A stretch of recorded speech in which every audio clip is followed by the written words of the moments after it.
As most of you know, my original plan was to change the art on my Arcade1Up cabinet.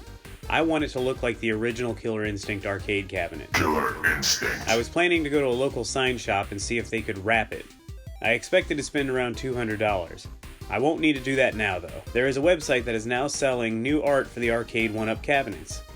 Arcade not only sells extra graphics for the current cabinets, they have full reskin kits.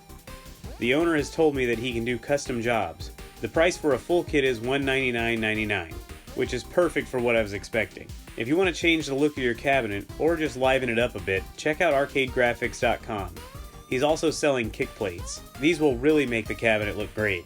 I'll link to the website in the description below. This video isn't sponsored by Arcade. I just wanted to share this with you all just in case you're wanting to change the look of your cabinet.